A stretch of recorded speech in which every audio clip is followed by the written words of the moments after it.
lojën e biznesit dhe të jetës, se kur flasim për biznes, nuk flasim në atë zonën e ngushtë, po flasim për lek, për xhiro, për gjëra.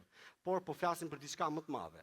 Ne e dim shumë mirë që të ardhurat tona financiare përcaktojnë me kë rrim, me kë jetojmë, lagjen ku banojmë, fëmijët ku i çojmë, shkollat që i çojmë, me çfarë makine ngasim. Kështu që po flasim për diçka më të madhe, po flasim për atë që quhet jeta e ëndrave, ose të bësh biznes sipas termave të tu.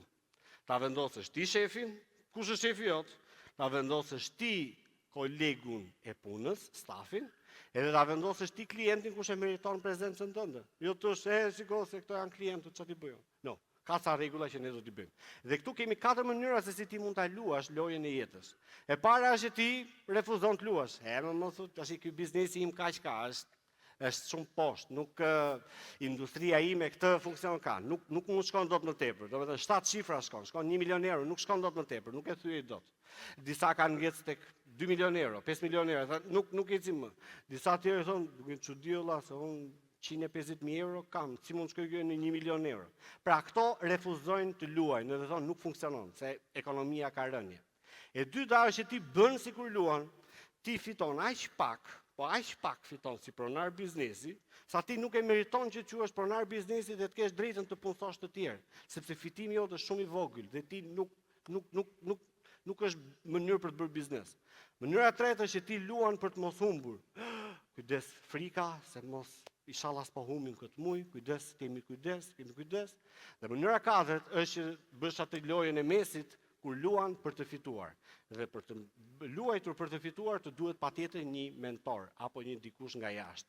E thënë ndryshe, nëse ti do të mësosh Taekwondo, merr një sifu. Nëse ti do të mësosh valsin profesionist, ti do të marrësh një koreograf. Ama, nëse ti do të çosh biznesin në next level, të duhet patjetër një mentor biznesi. Dhe para se ta mbyllim, përpara se të vi Dhermali, kam diçka shumë të shkurtër të fundit. Çdo biznes në botë ka një produkt, lutem PowerPointin, ka një produkt ose një shërbim, të cilin ai e shet në këmbim të një fitimi. Normalisht fitimi është pjesa e lojës pse neve bëjmë biznes. Është arsyeja më e pastër në botë pse neve i futemi biznesit.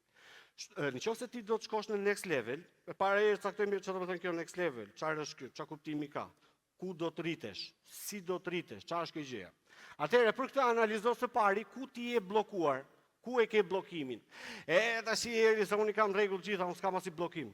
Nëse ti s'ke asnjë bllokim, ti s'ke shku te next level, ti s'ke shku tek ajo një më tepër. Pra ti ke një bllokim, por thjesht nuk po e shikon, sepse ne nuk dim atë që nuk dim. Dhe në momentin që ti do të shkosh në një next level, ti shikon, analizon se ku është problemi. Nëse është ky katrori këtu, ti shumicën e kohës si pronar biznesi ose si ekspert i fushës, je një doktor shumë i mirë apo je një kontabilist shumë i mirë, ti rri gjatë gjithë kohës këtu, e ke kokën e mbyllur, inshallah po më kënaqet klienti, inshallah po bëj një gjë të mirë, dhe ti nuk ke kohë që të ngresh kokën dhe të thosh çfarë do bëj, më tej. E fton në trajnim biznesi, hajde të mësosh se si të xhirosh biznesin, ti thu, ku kam kohën, valla, unë jam plot, ku jam myt. Ti mund ta kesh problemin te ky katrori këtu. Ti nuk di të lexosh gjuhën e biznesit. Je shumë, unë i them, artist. E trajton biznesin në një mënyrë artistike. Nuk përdor numra, nuk përdor raporte, apo je thjesht ekspert kështu frymëzues, artist. Ose mund ta kesh problemin tek shitja. Ti për shembull ke një produkt shumë të mirë, por ti je sekreti më i madh në botë. Asnjëri nuk e di që ti ekziston. Asnjëri nuk e di, asnjëri nuk do të bëj biznes me ty. Asnjëri nuk kërkon që të bëj biznes me ty, sepse ti nuk je sekreti më i madh në botë, nuk e di njëri që ekziston. Ose shumica kanë problemin e konvertimit. Pra, kanë shumë kërkesa, kanë shumë njerëz për të bërë biznes, kanë 8 milion njerëz që duan të bëjnë biznes dhe përpiqen që të bëjnë biznes me të 8 milion. Dhe nuk bëjnë atë që quhet shitje, pra konvertim, shitje high ticket, një shitje që të jetë fitimprurse në mënyrë që biznesi të ketë kuptim, sepse nëse biznesi fiton shumë pak, nuk ka kuptim. Pra ti analizoje mirë këtë skemën dhe shiko çfarë mund të riparosh vetë, ose mund ta riparosh me miqt, me shokët, ose mund të kërkosh dikë që është i specializuar për këtë punë. Dhe për ta mbyllur, mendoj që rritja jote është zgjedhje. Në fund të ditës, suksesi nuk i takon atyre më të mirëve, por atyre që guxuan, që të bëhen më mirë se që ishin dje. Nga sot, u hap një dritare e vogël të vetja jote. Mos e mbyll sepse rritja është zgjedhje.